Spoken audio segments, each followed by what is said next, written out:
We're talking about moving and grooving today. Moving and grooving. And y'all know I love how to groove. I love to groove up here. And some of y'all like to groove with me. I appreciate you, Raven, very much. And it's about moving and moving our feet and all of that. So when we get together, we like to move and groove. And this whole month we are sharing, like Dale and Fran said, it's a special month. It's the one time of the year, so that 11 other months out of the year, you can just relax. We're not talking about pledges. We're not talking about money, you know, but we've also decided this year we're spending the month telling you about what is our purpose, what is our mission.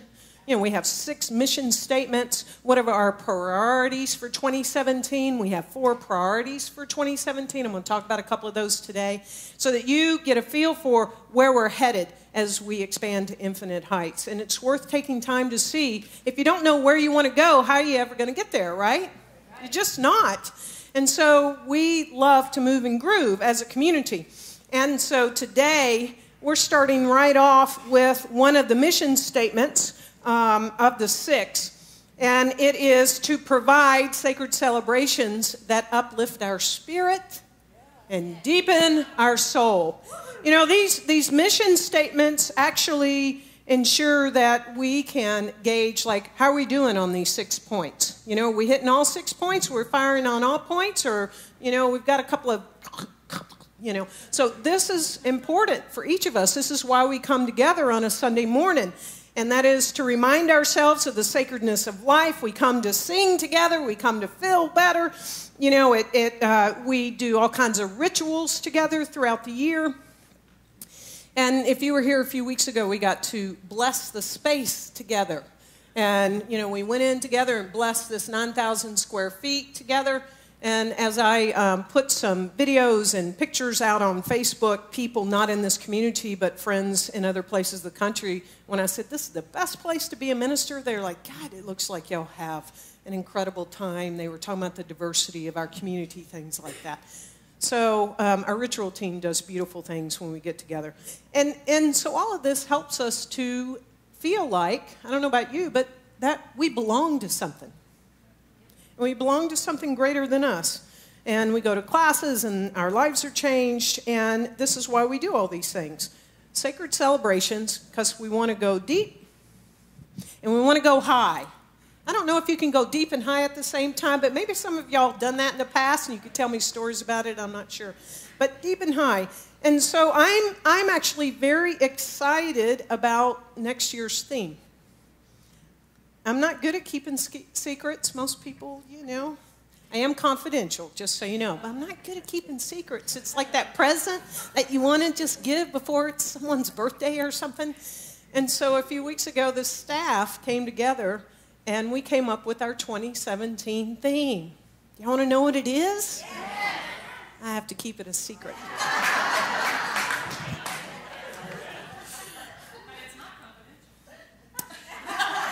Yes, it is. But I have to tell you, I'm so excited. So some of you that have been here the past couple of years, you know, TSRW was like off the hook good, then Keep It Real was this one is even better. So, you know, I might be bribed with a really awesome pledge, but we'll see. So, we're not only about sacred celebrations here on Sunday and being connected that way and through classes, but one of our 4 priorities for next year is we are looking to have more outside of Sunday and outside of classes. We're going to have enticing engagements. Say that with me. Enticing engagement. Anybody single or married? You want enticing engagements? Now, I'm just going to tell you that these are going to take place throughout the whole calendar year. Don't expect us to unfold everything in January, like boom. It's going to happen all throughout the year. But let me tell you about a few of the places that we're focusing on. First of all, we want to do some collaboration and partnership and connection. in the DFW areas and use those connections and partnerships, perhaps some new renters and new entrepreneurs and things like that. That gets us some new things. We also want to do some additional meetups. Anybody know what a meetup is? Okay, a few of you. So there's already one going on a Friday night. Rob Wright does one. And it's based upon the law of attraction and also Abraham Hicks' teaching. And there are a lot of people that find their way on a Friday night due to that meetup. And then they go, what's this place? And now they're part of CSL Dallas. The other thing that we want to do is we want to start bringing some new enticing engagements and offerings that will bridge to the progressive Christian folks in Dallas. Because guess what? There are a lot of them. And so I don't know about you, but if you've read at least a couple of pages of the Science Mind textbook, there's this dude called Jesus that just shows up all the time in the textbook. And so we can actually use our own teaching, Science Mind, and bridge that gap between people that come from progressive Christianity and are looking for something different. They're just not feeling fed where they are and feel comfortable moving here. So we're going to do some of that next year. And then I'm really excited about this one. We're going to create some additional gatherings and experientials, and we are focusing on select, quote, target groups, niches like young adults, things like that. So the first one is the ministry that I was going to do in San Francisco in the Mission District before Dr. Petra asked me to come do ministry here at CSL Dallas. And I shared this with the core council at this year's retreat, and they just got overly excited. It's called the Open Door, and it is a hip, cool thing to do. And we're going to bring that here. And then also, how many people like to meditate together in a group? And how many like the Science Mind class in between the services? Okay, this is seeing if we're going to do it or not, so participation's good. And how many people would perhaps like to combine that and do the Science Mind class longer and have more time? Okay, good. All right, a few claps and lots of hands. All right, good. So we're going to start doing some of those. So hold on, because there's already so much good happening, but we're going to do more and more in 2017, okay? So it's only going to get better. So I want to talk about another mission statement. Again, one of the 6. And so this is the 4th one that we're sharing with you so far. And it's an important one. You know, as we, again, we can't get where we want to go unless we know where it is we want to go. And so these mission statements are actually like putting it out in front of us, and we're catching up to it. So one of our mission statements is to intentionally promote our community, CSL Dallas, in teachings. It's important to intentionally promote it, okay?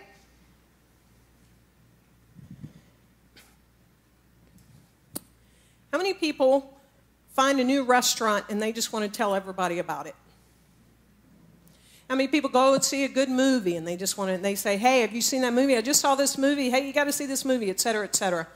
You know, I just want you to feel inside of yourself when I mention this. Do you feel like you're hoarding CSL Dallas and our teachings? So when we find something good, sometimes, not intentionally, but we tend to hoard it. We don't talk about it. And so this morning I wanted to be really clear. I want to be really clear and let you know that our philosophy, our teaching, Science of Mind, New Thought in general, it saves lives. One could say it saves our lives. In some regards, it saves our sanity, not only in our own individual lives, but our collective lives. It's important. It's significant. Now, other traditions, other religious traditions, are pretty darn clear about their walk, aren't they? They don't make any bones about it, and they just talk about it.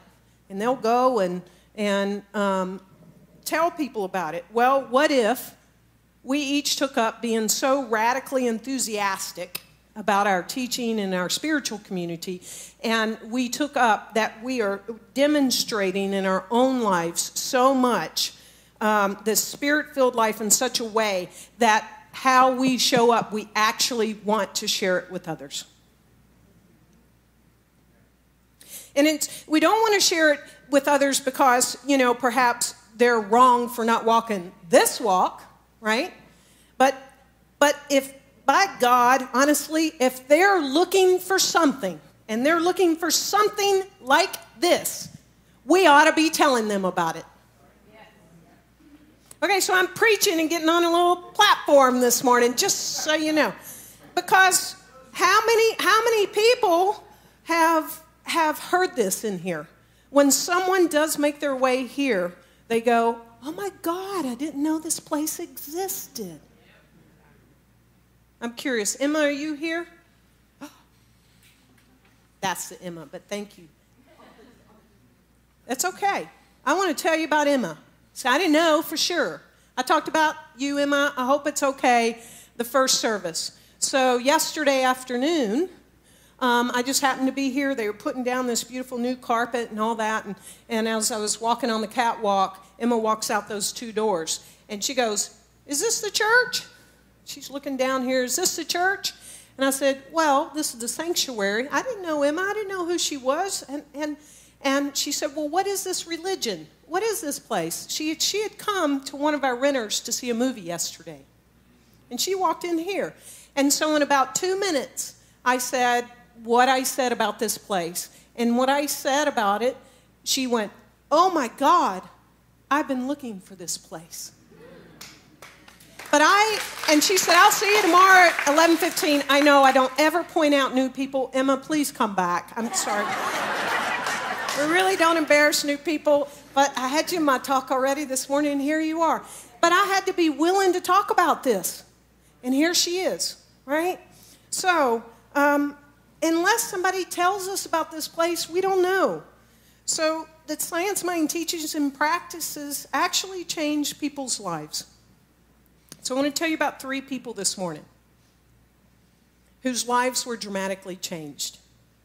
Someone that's very near and dear to me was, steeped in traditional religion and really served her well, loves her roots. And at some point in her life decided, I got to leave these roots. These roots aren't going to help me grow into the tree and have the branches that I really want. And it was actually heartbreaking to this person because she was so steeped in it and had served in that community, her latest community, for 7 years, so much, and was a part, and actually was going to be a priest in the Episcopal Church, that she decided to leave. And it was me. And I went out wandering for a few years, and so I was literally seeking a spiritual community. I was going on my own to places. But I went a few years without a community. And those weren't pretty. I'm a community person. They weren't really good years for me. But I knew I wanted to be a minister, and I was going to find some place that I knew was home. And in 2007, that New Year's Day, I made a resolution that I would find a spiritual home in 2007. On January 13th, 13 days later, a neighbor invited me to dinner. Just so happened that a gentleman by the name of John Neese said, hey, you know, I didn't know this guy from Adam. He just happened to say, well, you ought to go to this place that I go to. And it was Center for Spiritual Living in Oakland. And I said, no. He was a little persistent with me. He said, you need to go with me tomorrow morning. And I thought, okay, I don't have anything else to do. I guess I'll go. And when I walked in that place, the God within me very clearly said, you're home, stop wondering, get busy now. And I knew that's where I was going to be a minister. I never had heard of Ernest Holmes before. I had never heard of Science of Mind. But in the 9 years I've been in this teaching, I can tell you I am not the person I was 9 years ago. I walked in there seeking happiness outside myself in all ways. And by the exterior, it looked like I was happy. $1 million home, successful in business, et cetera, et cetera. But I didn't feel comfortable inside myself. I didn't feel the presence of God in the way that I really wanted to inside myself. And I was on antidepressants. And I walked into that place.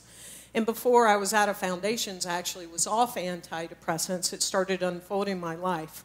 And I want to share with you, this is what Science of Mind has done for me in one of Ernest Holmes' quotes. We have within us a power that is greater than anything we shall ever contact in the outer. A power that can overcome every obstacle in our life and set us safe, satisfied, and at peace. Healed and prosperous in a new light and in a new life. And that is what Science of Mind has taught me, that it's all within me, and that no matter what comes forward in my life, and some of y'all know while here I faced some stuff like breast cancer, things like that. No matter what comes forward in my life, this teaching moves me through it. Beyond my wildest dreams, I now am happy from the inside out and in leading the life way beyond my dreams, and certainly way beyond my dreams as a minister. So that, it saved my life. I want to let you know about another person that's near and dear to me, because I had a conversation last night with this person. I said, okay, well, I'm curious. So 9 years, right? So I'm curious, what has it done for you? So I thought I would turn to someone that's done it a little bit longer than me, and that's Dr. Petra. So last night I said, so tell me about Science of Mind. And she said, Science of Mind gave me back my life. I can't imagine my life without the principles and practice. She said that Science of Mind taught me that spirit dwells within me, this omnipresence of the divine. And she says, and I take that radically seriously, that this life, she's hitting her chest when she's doing this life is divine. She said, I learned from Science of Mind that I'm not broken. Science of Mind taught me that I belong to the universe, that I wasn't broken, and that I could build a life that was fulfilling. So why, she said, so why would I want to keep it from people? So she's been doing it for over 30 years. She dedicates her entire life to this teaching. So we started talking about this, and like, my gosh, you know, here are only 2. I know we've got a lot more. We should be shouting this from the rooftops. Shouting it from the rooftops, right? Because there are sad, lonely, alienated people that are being kicked out of their current religious homes because they don't fit in or don't belong. All the people who can't figure out how to make their lives work. There's nothing wrong with them. This is not the one and only way. I'm just saying there are people that this way will work for them really well, right? And so, to coin a phrase, we've got to share the good news. Right? So I want to tell you about a third person. I want to tell you, so I will always remember John Neese. It's interesting because he was only there in Oakland for 2 months. He was singing in the choir. He took me that next morning, and in less than 2 weeks, he went and found other communities. And everyone said John Neese's purpose was to bring you, Karen Fry, to that place, right? Well, there's another person that I want to tell you about in this community. We get, like, testimonials, and it's great when you tell us verbally, but it's wonderful when you write them to us. And so we received this a year ago. So there's a woman in our community whose younger sister, who lives in Baltimore, said, you ought to check out one of these places if there's one in Dallas. Because she had experienced the positive in her life. And she said, you need to check it out. So I want to tell you about a dear friend. Her name is J.L. Brooks, and she wrote this a year ago. And she wrote this to Dr. Petra. She said, I love you because every Sunday I'm in attendance. You and Rev Karen lay your souls bare on the platform. That type of vulnerability is so empowering. I have been coming to the center 3.5 years now, and I have learned and gained so much from this environment. I love your spirit and your realness. You and the CSL Dallas community make me feel that there truly are genuine people in the world. This community makes her feel this way. Before I started coming to CSL Dallas, I was battling with low self-worth, guilt, and lack of confidence in God's love for me personally. See, I come from a religion that felt that their way was the only right way, and everyone else's was not actually serving God. I used to say things like, God loves my son, and that's why he takes care of me. Can you imagine that? God loves my son, therefore God has to take care of me. Well, my tune is much different now that I've attended the center. See, you all have literally, she's speaking to you, you all have literally helped me to have a personal relationship with my Creator, one that no one can take away from me. I know that I am love and a manifestation of God's love. I know that my life is worth living and happiness is possible for me. I no longer feel unworthy because of what I've learned at the center. I no longer fear dying and not living forever because of what I've learned at the center. I no longer feel that I have to fit in a box just to be worthy of God's love. This is huge for me, JL says. I have thanked you before, but thank you, thank you, thank you. I appreciate you so much. I know that you have been used by God to save me from myself. And you truly have. CSL Dallas has been a lifesaver to me, literally. And this was a year ago. She brought her fiancé to the center. They became members last year. I had the privilege and the honor to marry JL and Brandon this past June. And I watch her when she's not here. I watch her here. I don't think she's here today. But on Facebook, she's just so happy. She always says, my life is just beyond my wildest dreams. So, someone told her about CSL Dallas, her sister in Baltimore, right? So this is why we have another priority. It's one of our 4 priorities for next year. We're going to do our part. We're going to take it up and out, okay? We have new signage, as you know. We have a new sign, 2 new signs, you know, so people can find us. I affirm we're going to have even more signs so people can see us. We're going to do some creative things next year so that there's no issue when someone comes here that they'll know exactly where we are. We're going to capitalize on the creativity and the skills and the connections of everyone in here that's willing to help us. I moved here, so I didn't know anybody in Dallas. I had lots of connections in the Bay Area, but I didn't have any here. I still only have one connection, CSL Dallas. So y'all are my connection, just so you know. But I talk about CSL Dallas all the time. But there are people that have connections in this community. And they're going to help us go out, take it out, right? Take it up and out. And then we're going to explore and develop innovative ways to get our message out and to get our purpose out, that we're radically inclusive, spiritually progressive, and transforming lives. So everywhere I go, I look for an opportunity to talk about this place. I'm proud to be a minister, and I'm proud to be a minister here.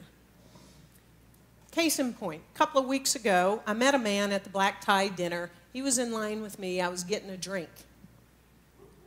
Yeah, okay.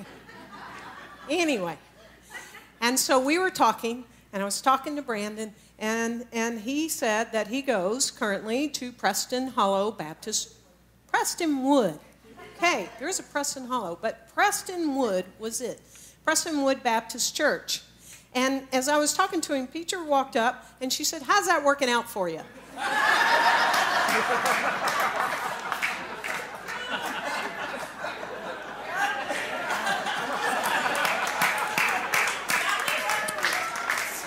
But let me tell you, actually, that's an important question that I want you to remember. He said, great. I took him seriously, so I left him alone. But that was a great question. How's that? There was nothing there. Okay, we're laughing, okay, but think of that. How's that working out for you? He said, great. I left him alone. Now, 10 minutes later, he comes back. Not to get a second drink, but to talk to me. And he starts talking, and as he starts to talking, I'm like, okay, that wasn't a serious answer. It must not have been when he said great. So I went, okay. And we started talking, and he said, oh, it's not working out for me well at all. I just went through a divorce, and my children, my 2 children, are just hearing how their father's going to go to you-know-where. And just all this sin and, you know, all this stuff. And so it wasn't working for him. And so I told him about this place. I promise you I will see him here. I won't let him go. I got his number.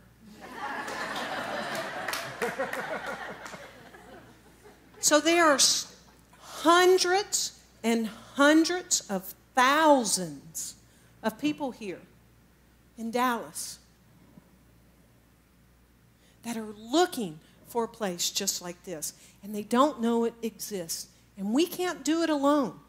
And so there's that question is just, you can just say, how's that working out for you? Great. And if they're serious, go, great. We love that you have a spiritual home somewhere. If they're not happy or if they're not in one, you ought to try this place out because it's transformed my life, or whatever you want to say. Well, what is it? Just come, right? But be willing to ask a question. Because the truth is, as we know, it's really rattling out there, isn't it? Yeah. It's rattling. I've had 2 people in the past 2 weeks. It's never happened to me here in Dallas. But 2 people screaming bloody murder at me, either beside me or behind me in a car. It's really rattling right now. There's anger. People are frightened. Things are uncertain. It feels like things are a mess. It feels, you know what? We're at odds right now with one another. Some people that we love the most in our life. It's this thing called an election. Guess what? As my beloved friend Bert said on Facebook, we're going to be friends on November 9th as well. I want you to feel that. We're all going to be here together the day after this election. And it's really rattling. So, there's all kinds of political tensions and racial tensions and economic tensions. And the way out really isn't necessarily something to do. It's about a spiritual awakening for us each to wake up to that we belong to one another. We belong to one another. That's what our philosophy teaches, that we're all in this together. That Aspen Grove is 6+ billion trunks. All of our roots are tied together. You sever one, you sever us all. You hurt one, you hurt us all. You cut one, you cut us all. And you know what? This philosophy, this teaching, this spirituality, whatever we choose to call it, this community, man, I tell you what, that's worth talking about. That's worth saying. That's worth doing. That's worth sharing, like I did with Emma yesterday. And it's worth pledging and giving to financially, because this place is saving lives and transforming lives. So it's time for us, organizationally and individually, to take it to the streets, to shout it from the rooftops. The song says, take this message to my brother. We can say, take this message to my sister, right? You will find him everywhere. You'll find her everywhere. Taking it to the streets. We're taking it up and out. I'm just so proud to be a minister at CSL Dallas. I want to put a bumper sticker on my car. A magnet on the side. Everywhere I go, I'm like, I'm a minister. Of course, I might start saying I'm a spiritual leader, because there's some connotations about ministers that aren't real positive. But it's rattling. Let's help one more person. And by you being here and supporting this community, you're helping thousands. A year from now, we're going to be doing more than 2 services. We're committed to that. There are a lot of us committed to that. But you won't ever get lost, because there's only 300 seats. Well, 290 with the new ones, because they're wider and more comfortable. And they're pretty colors, because Sherry Wood and Cheryl Newman helped pick it out. I'm so proud to be a minister here. I'm so grateful to a man by the name of John Neese. 'Cause if he hadn't told me and grabbed me and said, you got to go there tomorrow morning, I not only wouldn't be here, but my life would not be as rich and as full and as real and as authentic and as vulnerable and as proud without John Neese saying, let me tell you about this place. Somebody brought some people today on the front row. God bless you. It's rattling. So what I hold for all of us, and especially right now in this country, is that we take everybody in our hearts. Doesn't matter if they're on another side of the aisle. It's one root ball. It's God, and it's each of us. And that's how we move through these next few weeks. And we take it to the streets on that. And so it is.